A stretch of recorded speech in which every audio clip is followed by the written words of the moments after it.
Hi everyone, I hope the new academic year has started well for all of you, despite the unprecedented circumstances in which we continue to find ourselves. As you know, a great deal of preparation went into our reopening, as we worked hard to create a fall semester with the right mix of services and pedagogical approaches to support our student success. I'm truly grateful to all of you who contribute your ideas and energies to our planning and implementation. As a result of these efforts, I feel confident that we've given ourselves the best possible opportunity to complete a successful semester. One positive byproduct of the pandemic is that all of us have been forced to think in new, innovative ways.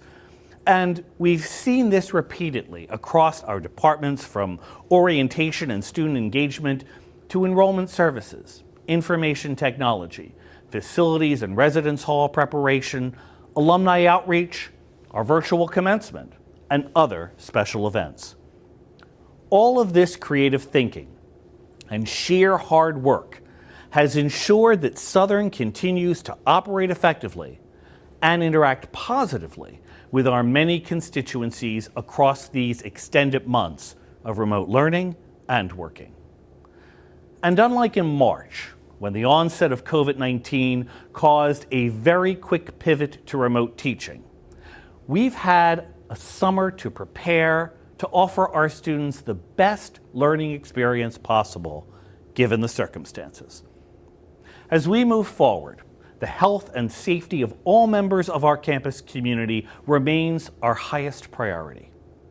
We have effective protocols in place and will continue to provide you with the latest information through our Reopening 2020 website, our weekly campus COVID update newsletter, and our dashboard of positive cases. Each Monday, the dashboard will be updated with the results of the previous week's testing, and you'll find it on our reopening website. I must reemphasize that ensuring everyone's health and safety is a shared responsibility. For the good of our community, I ask you to continue wearing masks and observing social distancing. This is truly the only way that we will be able to keep the campus open until Thanksgiving. I know that the past few months have been a strain for many of you. The pandemic and related issues of economic hardship and racial inequities have tested our resolve and our collective character. Again, I've been so impressed by the commitment, creativity, and nimble thinking of our campus team during such a stressful period. Those qualities and more are going to be needed for the rest of this semester and into the months ahead. Apart from the health and safety issues spawned by the pandemic, there are other immediate challenges that confront us. The most pressing of these is enrollment. Like all our peers, we are facing a decline which at the moment stands at around 5%. Thanks to improved retention and an uptick in graduate numbers, this is about half of our original projection and a help to our bottom line. But worryingly, our new student enrollment has declined by more than 25%. Many first-timers have taken a gap year due to health reasons, or financial reasons, or a reluctance to begin their college career in a campus environment where so much is offered online. In recent years, our entering class has been strong, and so our task in the coming weeks and months is to drive these numbers back up.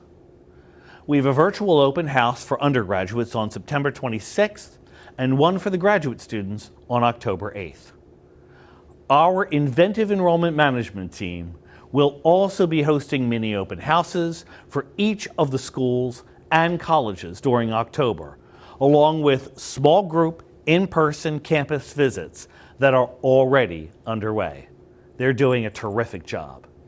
You can do your part by talking up the value of a Southern education, encouraging prospective students to attend, and by sharing the promotions that go out via email and on Southern's social media within your own spheres of influence. As you know, tuition, along with room and board, provides the backbone of our operating budget. Our residential capacity is currently below 60%, in part due to the need for quarantine housing, but additionally because many of our students have opted out of campus living. Our dining services are also impacted, with a reduced number of meal plans and many fewer visits to our food establishments across campus. Our budget numbers have yet to be finalized, but there's no way to gloss over this. We are going to be facing a significant budget deficit, the largest in Southern's 127-year history. As a result, most, if not all, of the plans we had in place prior to COVID-19 will need to be revisited and reviewed under the lens of our new reality. As a proactive response, I have convened a financial task force under the leadership of Executive Vice President Mark Rzuski. This group will extend its scope beyond our traditional budget committee to incorporate community business leaders with the goal of creating a new fiscal plan for the institution. We'll also revisit our priorities and strategic plan and create a series of short and medium-term goals that will help us to recalibrate the directions of our work. I've asked Anthony Richardson, who prepared our 4-point plan for campus reopening, to lead this initiative. I firmly believe that there will be positives for Southern that will emerge from this self-reflection. During our months of remote teaching and working, we have gained expertise in new ways of offering both course delivery and student services, and the best of these may become a staple of our operations in the future. There will be new adventures to explore in academic programming as the fallout from COVID creates new areas of workforce emphasis and opportunities for private-public partnerships. There will also be a renewed focus on community engagement and philanthropic giving, along with grants and other sources of external funding. Our advancement team has already been making great strides, connecting with alumni and donors through virtual workshops, concerts, and more. Finally, as an institution committed to the values of social justice, there must be an emphasis on addressing the systemic racism laid bare nationwide during the pandemic. We must acknowledge that racism and bias exists in our community, and we must work tirelessly to identify and eradicate them. As you know, in July, we welcomed Diana Reza, Southern's first Vice President for Diversity, Equity, and Inclusion. In doing so, we are mirroring an important trend in higher education. The number of Chief Diversity Officers is on the rise, reflecting a growing and needed focus on issues of diversity, inclusion, discrimination, bias, and harassment on college campuses. However, it's important to note that this decision wasn't in response to a major campus incident, but rather in thoughtful recognition of the need for strategic leadership to guide us to the next level of commitment and change. Dr. Ariza can't do it alone. It takes each of us working independently and collectively to recognize, acknowledge, and challenge our biases. We must continue to join together to build a campus environment where equity, inclusion, and diversity become a part of our everyday campus life.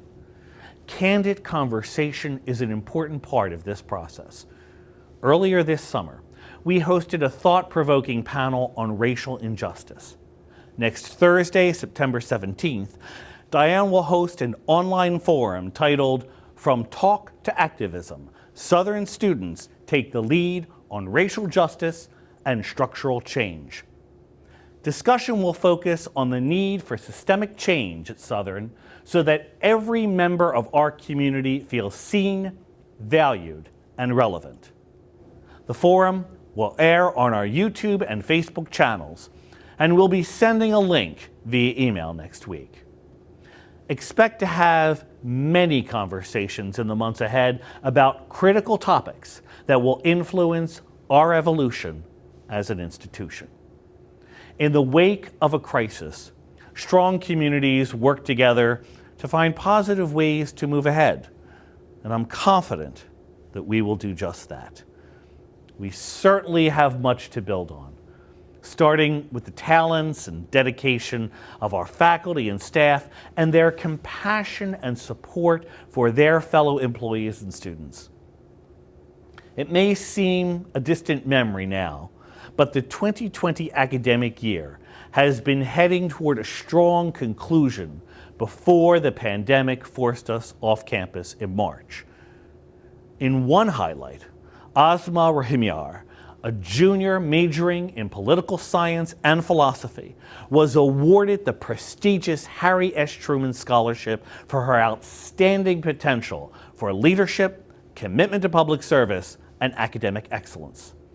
Asma, who plans to practice international human rights law, was the first Truman Scholar ever selected from a Connecticut State University and one of 62 awardees from 773 applicants nationwide. Our faculty had been published in national publications and won notable awards, including our most recently named Connecticut State University professor, Elliot Horsch, an internationally known expert in astrophysics. The system-wide CSCU Board of Regents Award for Adjunct Faculty was presented to Michelle Stower McCarthy of the English Department. And our latest faculty recognition came just last week when we learned that Kenneth Walters, Associate Professor of Psychology, had earned the Mensa Foundation's 2020 Distinguished Teaching Award. Ken, whose research focuses on the mental and behavioral health of college students, has mentored 45 student research assistants since 2012, exemplifying the faculty-student interactions that help define Southern. We welcome 30 new faculty colleagues for this new academic year, including 9 who were hired as part of our 3-cluster searches in cutting-edge fields: climate change, resilience, and the blue economy, equity, social mobility and access, and healthcare informatics. And we continue to produce new programs that meet workforce demand: an EDD in counseling education, a master's in applied behavior analysis, and an executive online master's in public health have all been recently approved by the Board of Regents. While it still seems a long way off, Southern is up for reaccreditation from NECHI with a site visit for fall 2021. Preparation for this is being led by the excellent work of Trudy Milburn, who joined us last semester as Associate Vice President in Academic Affairs, and Tess Marchant Shapiro, Associate Professor in Political Science. Because of the many, many individuals and teams involved in compiling our NECHI report and preparing for the site visit, we are well poised for successful reaccreditation. While there is still work to be done, let me thank everyone for contributing to this critical effort. Also, on the subject of accreditation, our music department and graduate program in library and information science earned this recognition last spring, placing them among just a handful of peers in New England. And the School of Business has moved into the candidacy stage with AACSB for initial accreditation, while in parallel, they completed the design phase of their new building, a facility that will be the state's first net zero construction. Across campus, our new Health and Human Services building is rapidly taking shape adjacent to Pell's Gym. and we are planning a ceremony in October to mark the placement of the final steel beam for the structure. On Farnham Avenue, the Obama Magnet University School has begun its first full year, an exciting collaboration between Southern, the New Haven Board of Education, and the City of New Haven. This national model for innovation and best practices will offer wonderful experiential opportunities for our student teachers. As I mentioned earlier, our staff have done some amazing work during the past few months to provide even greater levels of on-ground and virtual assistance. This is an appropriate moment then to recognize the recipients of our annual Staff Recognition of Excellence Award for outstanding service to the university community. They are Judy Baylor, SCSU's telephone operator; Elisa St. George's, Administrative Assistant in the College of Health and Human Services; Bogdan Zamfer, Director of the Center for Educational and Assistive Technology; Rondell Butler, Administrative Assistant in the Registrar's Office; Sal Rizza, Director of the Office of Orientation, Transition, and Family Engagement; Rob DeMezzo, Director of the Department of Residence Life; Marvin Wilson, Associate Director for Housing Operations; Dee Dee Dahlman, IT Coordinator in Residence Life; Jan Chan, Assistant Manager of Internet Services for Communications and Marketing; and Allison O'Leary, Social Media Coordinator for Communications and Marketing. Congratulations to all of these recipients for their exemplary contributions to our university and our students. And the work goes on. Many individuals were very busy this summer fine-tuning our fall services. For example, the newly named Office of Orientation, Transition, and Family Engagement has launched initiatives focused on helping parents and family members become stronger partners in their students' success. These include a number of virtual learning sessions hosted on WebEx and through our growing family Facebook group, which engages nearly 1,200 parents on a daily basis. Career and Professional Development will offer multiple virtual career fairs this fall, while our financial literacy program was again ranked among the best in the nation last June. The Academic Success Center held a 3-week virtual summer institute emphasizing math preparation for 53 incoming first-year students identified as academically at risk. I should note that the center logged more than 52,000 student visits this year, despite COVID, and 87% of the students who completed the coaching increased their GPA. Wonderful work. Our new undergraduate advising model is launching in full force this fall as we enter the third and final year of the implementation plan. All of the academic advising centers are fully operational. They're staffed by professional advising staff and faculty coordinators, including 3 new advisors, all of whom are Southern alumni. Clearly, we are doing so much that is right, and it's essential that we retain and grow our Southern edge as our world of higher education continues to change. Resources grow tighter, student recruitment pools shrink, and competition grows.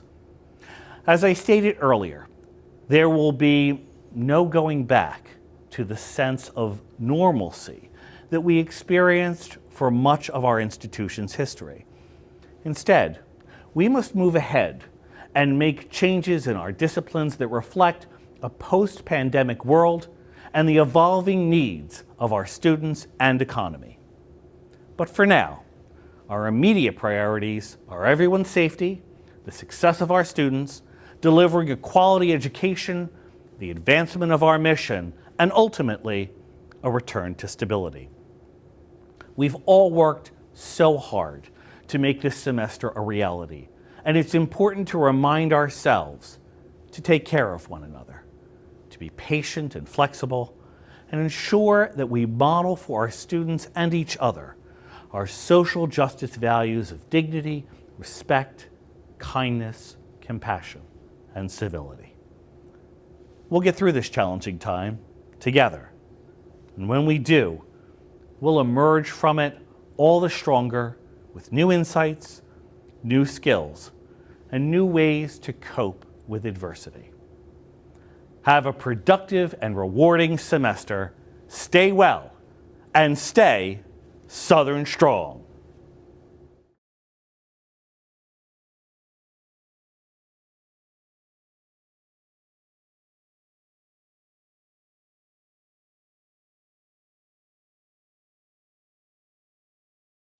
So right now, we're going to take your questions, and joining me is Dr. Tracy Tyree, our Vice President for Student Affairs, and she's going to read the questions that all of you sent in, and we're going to do our best to answer them. So, what's the first question we have, Trace? Well, the first few questions have to do with testing, and I'm going to combine the first two. How much of Southern's overall population is being tested for COVID-19? And why is it that only 5% of Southern's residential students are being tested? This is a very good question because it has come up so much. And at first, we had assumed that we would be doing far more testing. I think that we made that announcement as part of our initial conversations at the front end of the summer. But then, as the summer progressed, we received different direction and different information from the state health department and from the Commissioner of Public Health for the state of Connecticut. And so I think this context is very important, that the State Commissioner for Public Health essentially shared with us and advised us that engaging in all of this testing is actually not helpful. In fact, in order for us to test appropriately, we would have to test people almost every single day.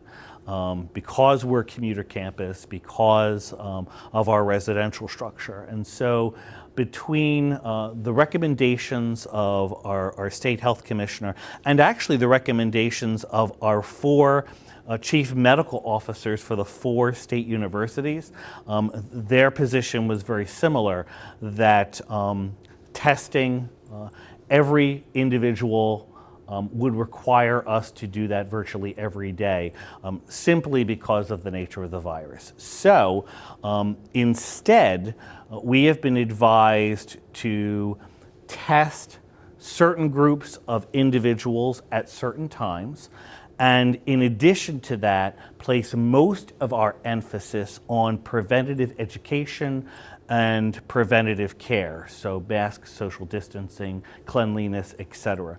But you might be able to speak a little bit to the actual numbers and what our COVID coordinator is doing. Sure, absolutely. And we did put our dashboard up on the website on Monday. So anybody looking for the specific data can go to the reopening website and see the specific data. We are testing our residential students. Originally, every residential student had a test before they arrived and could not move into the residence halls unless they submitted a negative test.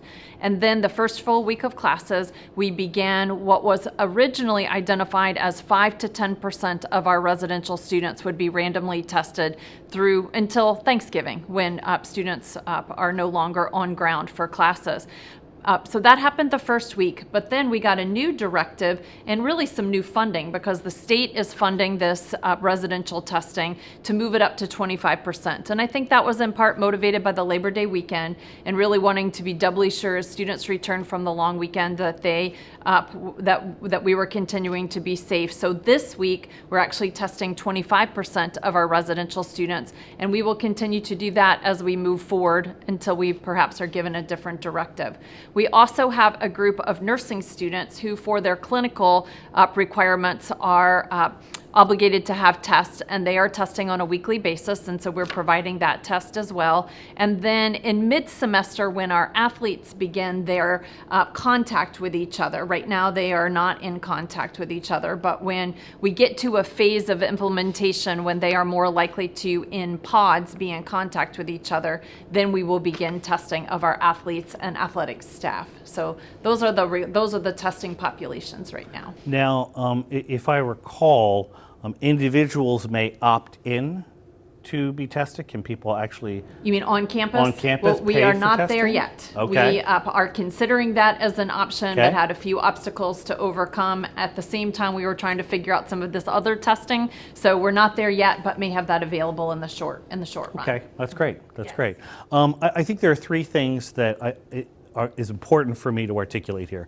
First, that the testing requirements, the testing protocols, and the number of tests that we will be providing and taking on campus, all of that is directed from the governor's office. That directive goes to the Connecticut State College and University system, and then that directive comes to us. So these are not necessarily campus-based decisions as much as they are decisions that are made specifically by the state and by the system, since Southern is a state agency. So the first thing I think it's important for people to understand. The second thing that I think is very important for people to understand is that I think there's this assumption that there are a lot of people here, and that just isn't the case. In fact, there are very few people here on campus. Most students, most faculty decided to work remotely and decided to take their courses remotely. And we have been trying to provide students with multiple options so that they are comfortable, and if they choose to take online classes or hybrid classes or on-the-ground classes, those options are available, and we've been very flexible as it's related to as it relates to our faculty in assisting them in terms of the modality by which they are teaching and trying to be supportive there. And so the population is significantly lower. At least 70% of our classes are being taught fully online, and then add to that hybrid and high flex courses, and you have 92% or more of our classes being taught in some virtual format. And finally, I'll say we've actually done very well. The first, we're into the third week, and we have had a total of 2 cases here on campus, and they were both before classes even started. Right. So I think that given the circumstances, we're doing well. People are doing a great job. Your team's doing a great job, so thanks for that. They are. I am proud of my team as well. So the next 2 questions we've pretty much answered, but I just want to acknowledge them. One is, why are we not requiring commuter students who have classes on campus to be tested? And I would reiterate that if everyone is following the rules, they're wearing their masks, they're staying socially distant, that we should not have transmission, even should a commuter student, happen to be asymptomatic and have COVID. We believe that if everybody follows the protocols, we will keep others safe. But we talked a little bit about that. And then the next question is, despite indications up to the early summer when there was to be more testing, and then it was changed, and you acknowledge that. So those are some more testing questions. I'd also refer folks to the website, because I think a number of these questions are laid out there. Yes. You can continue to ask questions related to COVID.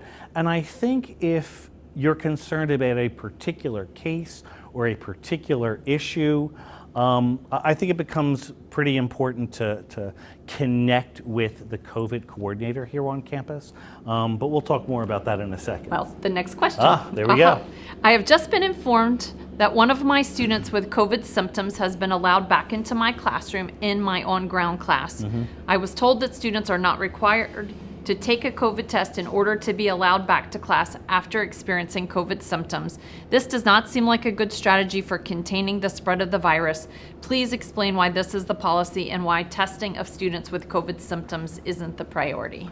Okay, well, first of all, that is not our policy, so let's start with that. Right.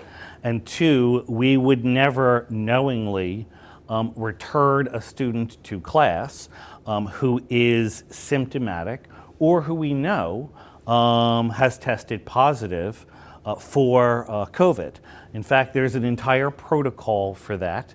And so why don't you talk a little bit about that protocol? Sure, and I'm sorry you'd asked me to mention the COVID coordinator that's before fine. and I forgot. So if someone identifies as having symptoms that are COVID related, they are asked to submit or have been exposed to someone who has COVID or obviously have tested positive. There is a form that one submits electronically and it goes to the COVID coordinator. Erin Duff is our COVID coordinator and she will go through a vetting process with that person, make recommendations depending on what we learn.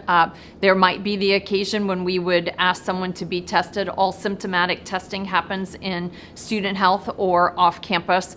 And they would go through a pretty rigorous protocol before a student would be permitted or encouraged to return to campus. So in this case, I think there must be some missing information that perhaps this person doesn't have, because I do not believe the student would be back in class Right. if we were aware of it, and it sounds like the university was aware of it and had been fully vetted. We also know, I mean, we're entering flu season. This is a time when there are many different things that share symptoms with COVID, and so maybe the student had a medical examination and it was determined that they didn't need a test as well. So it's hard. I don't know who this is, so it's hard to say exactly what might have happened in this particular I case. think if you have questions again or have a concern about a particular student or a colleague, again, reach out to the COVID coordinator and she can give direction.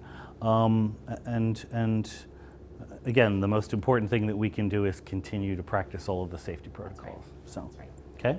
Why doesn't Southern offer reduced tuition and fees for those taking online courses for their own, who are choosing to take online courses for their own health and well-being? Well, this has certainly been a question we've gotten a lot of. And there are two things that I think are important for folks to know here. The first is we actually don't set tuition and fees. Those are set by the Board of Regents for Higher Education in Hartford.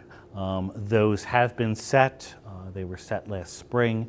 And so there aren't necessarily, at the moment, no reductions or discounts have been built into the tuition and fee structure. But more importantly, one, all of our students are getting the education and the benefits of the education that they would be getting here on campus. I think that our faculty are highly qualified. They're an excellent teaching faculty, and I think that they're utilizing the technology in a way that will ensure that our students continue to get the benefit of the courses that they're taking and the educational experience. We're also offering all of the courses and services that we would normally offer as well. Again, some of them are online, some of them are on the ground, all of them are actually online in some form or combination. Most of the services are both. Yes, that's right.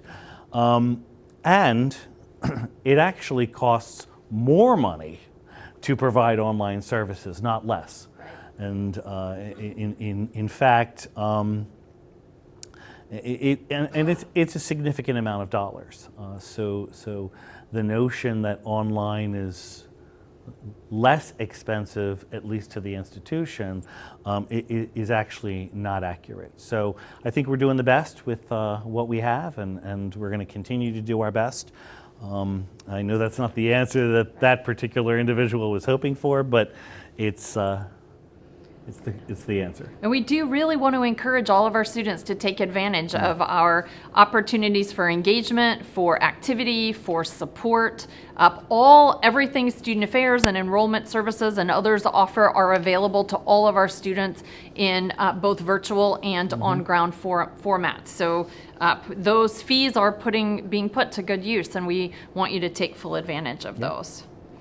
Do you anticipate the university being forced to move fully online before the end of the semester? If so, how do you recommend students stay connected and engaged with campus resources when they are already having a hard time doing so with our current hybrid model? Okay, I hope not. Okay, the goal is to be open for the whole semester until we reach Thanksgiving. That's why we have engaged in all of this work. That's why folks have worked so hard to both protect and keep safe our students in our community. And also that's why our faculty and staff have trained throughout the course of the summer to be prepared to offer classes and services in a virtual way. I think we're doing it now. Yes, there have been some bumps in the road. There are going to continue to be some bumps in the road. I think one, that if we have to transition, we're ready to do that. We're ready to do that on a moment's notice. I hope we don't have to, but if we need to, we will, and we're ready to do that. Secondly, the most important thing that students can do is to be engaged now and not wait for any transition. And if you're struggling now with regard to hybrid or high flex courses or any of the services, then I think it's critical that you connect with your faculty, that you connect with your academic advisors, that you connect with the resources that are available to you so that those things can be smoothed out, because it would only become more challenging once we flipped over to online, not less challenging. And so if you're facing challenges now, reach out to the resources that are available to you right away so that we can help you navigate the now, and it will help you navigate what might be next. Yeah, and if I might add, Please. I would just ask that each member of our campus community, our faculty and staff, if a student comes to you with a challenge and it's not your area of expertise, please help them get to the right place where someone can help them. Our Academic Success Center is offering a plethora of support online and on ground, as they always do, but they have enhanced that, particularly through academic coaching. And for students who are struggling with technology, they can even help coach through some of the different modes of online learning. Our counseling services are available. All of our Southern Success Center, FYE, and our INQ faculty are working super hard to support our first-year students. Our Orientation, Transition, and Family Engagement program is just waiting for our new students to let them know what they need. We have many and multicultural and access programs, and I could go on. We just have people waiting for students to let us know that they need help. And so whether the student reaches out directly or someone else helps the student get connected to a resource, we don't want anyone to ever feel like we're not there and that there's not someone who can help them cross through whatever barrier they're experiencing. Terrific. Okay, what is the campus plan for the spring 2021 semester? When will we know if we're coming back in the spring? And a second related question, will all the class options be up and available for us when it comes time to register for spring classes? Okay, so everyone should assume that yes, we will be coming back in the spring. That is the plan. And we expect that we will mirror this semester in terms of course availability, in terms of on-ground, online, hybrid, high flex. It is true that we're going to learn from this semester and adjust accordingly. Registration I don't know what date registration is scheduled for. Well, in October, the class schedule becomes Okay. available, and yes, all the classes will be Yeah. in the class schedule again. So assume that registration is as usual. I think the advantage this time around is that you won't see a lot of changes moving up to the semester, as there were class schedule changes, particularly modality changes, going as we got closer to August. I think folks are going to know exactly what their courses are and how they are being delivered. So I would plan for something that's similar to what we're doing now. Absolutely. And students, reach out to your academic advisors early to make sure that you have the right opportunity to connect with them before your registration period becomes available. And any significant changes to the spring semester rather, particularly as it pertains to spring break, et cetera, we'll know more information about that within the week. Right, and those are system-wide decisions. Those are system-wide as well. decisions, yes. Yes. In previous meetings, the provost mentioned the option to cease the tenure clock for untenured folks. When I approached the union, it seems this is not an option yet. When do you expect this to become an option? I don't know the answer to that question. I will say that the provost and I would be supportive given current circumstances. However, that is a decision that, since it is part of the CBA, the collective bargaining agreement, that is a negotiation that needs to happen between AAUP and the system, the Connecticut State College and University system. So that is not a campus-specific decision.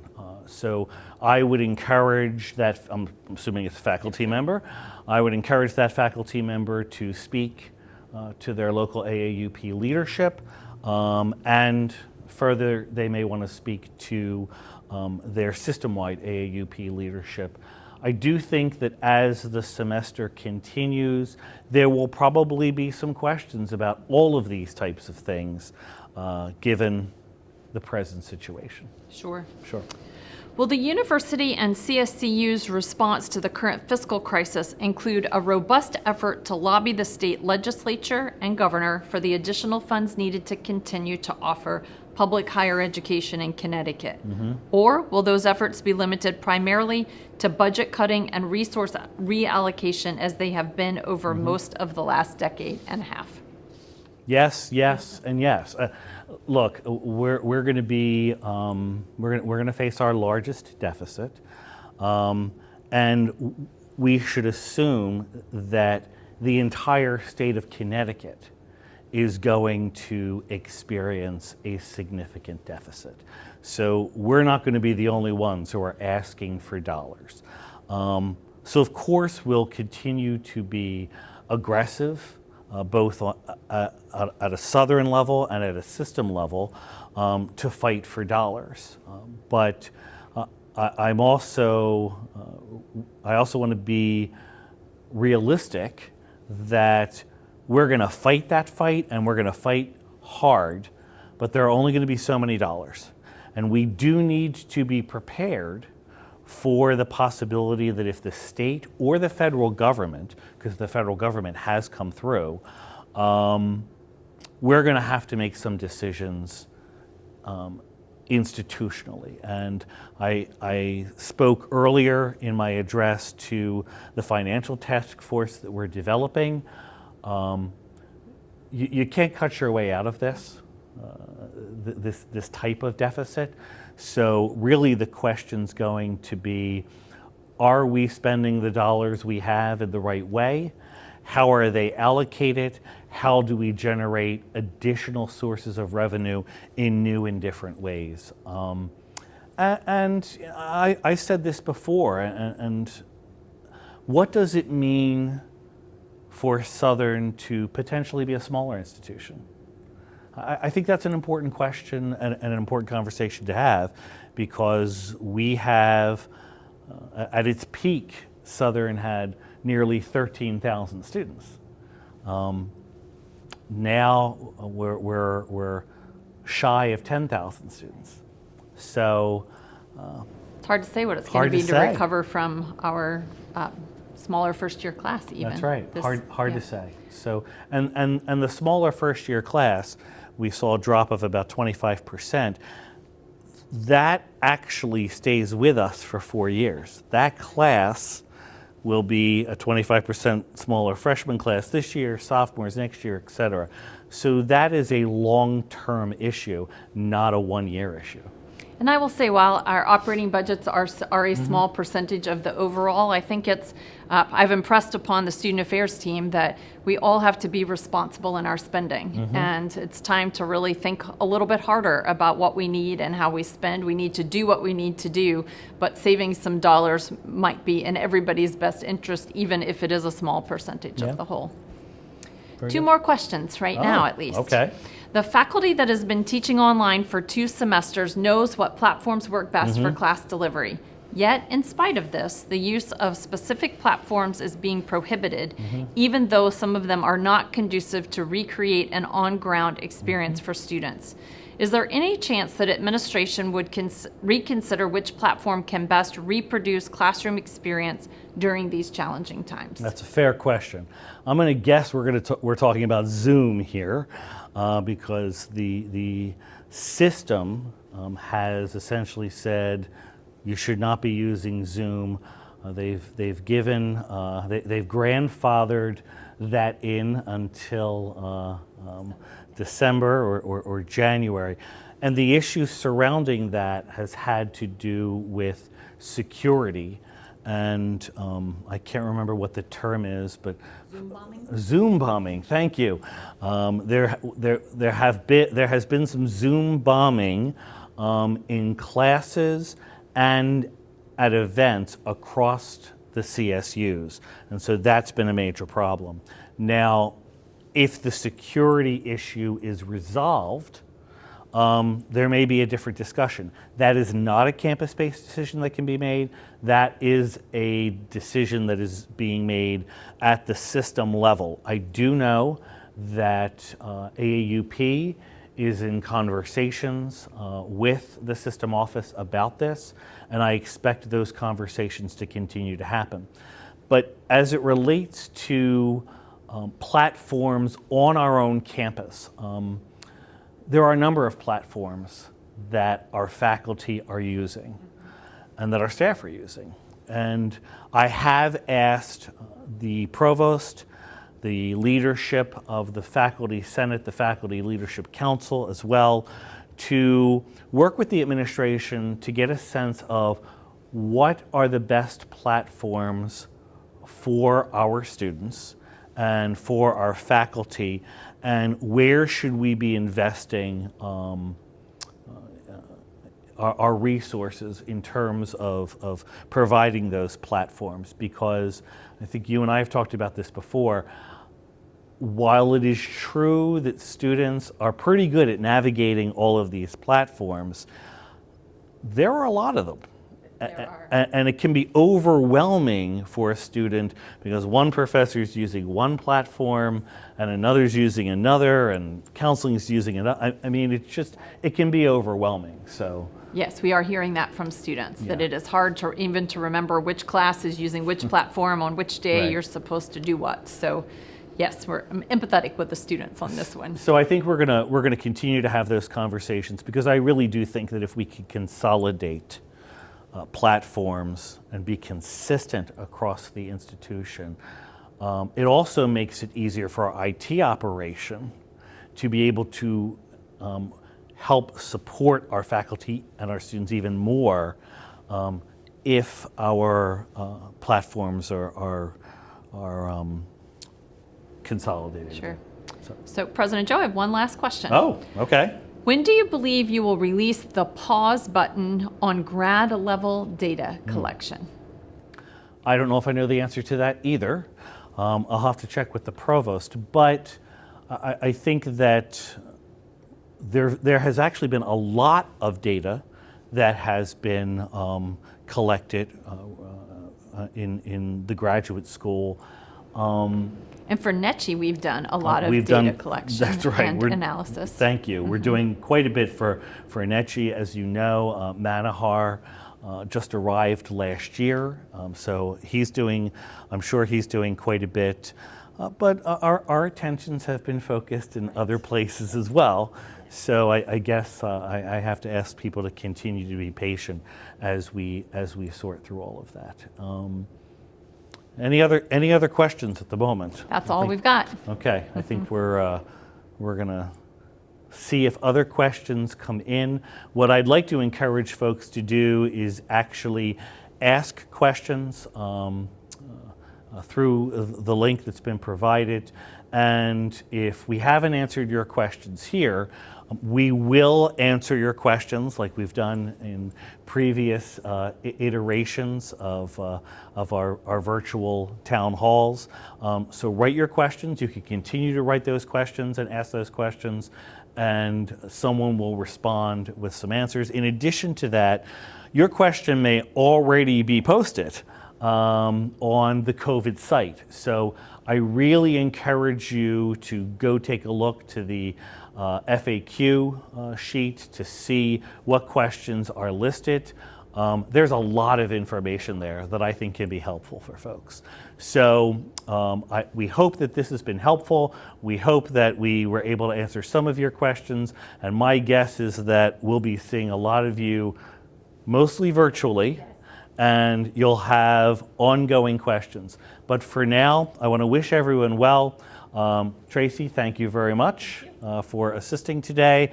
And I'll ask that all of us continue to do our part. Wear your mask, social distance, and make sure that we're taking care of ourselves and each other and being patient and supportive of one another as we continue to focus on our 5 principles of dignity, respect, kindness, compassion, and civility. Thanks so much for joining us today, and we will see you on campus.